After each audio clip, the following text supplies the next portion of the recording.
This is table 5, and we're doing the temporal fossa and the infratemporal fossa. Go. All right, so here we have the temporalis muscle, which Keep going. We're not doing this again. all right, this is the temporalis muscle. It originates on the beginnings of the temporal fossa, which you can see right here, and then it goes this way, and it'll insert deep behind the masseter muscle to the coronoid process of the mandible. Just a little clinical application of the mandible. So a lot of people have what are called TMJ disorders, which is temporomandibular joint disorders, and that is the temporal mandibular joint on the mandible. And these are just a group of muscular disorders that cause pain and dysfunction in the jaw joint. A lot of the time it's trauma to the TMJ, but it also can just be because you're clenching or of unknown origin. So that's that. Becca? Okay, so this is the parotid gland here and the parotid duct, which we cut here so that we could get posterior to it. In here, this is the superficial temporal artery. So that's going to run up and supply upper and lateral portions of the scalp.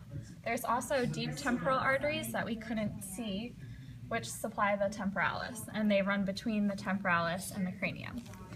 There's also the auriculotemporal nerve, which is supposed to run along with these vessels, which we couldn't dissect as well. Okay. So on this side, we went slightly deeper. Again, here's the temporalis muscle. Here's the masseter reflected, the parotid gland reflected. And the lateral pterygoid has been removed, so we can see this. So here's the medial artery branching off the external carotid, maxillary artery branching off the external carotid that we can't really see here. In terms of nerves, we have the mandibular branch of the trigeminal nerve, and here is the inferior alveolar nerve that runs into the mandible at the mandibular foramen. We have the lingual nerve that runs to the tongue, and then we have the buccal nerve,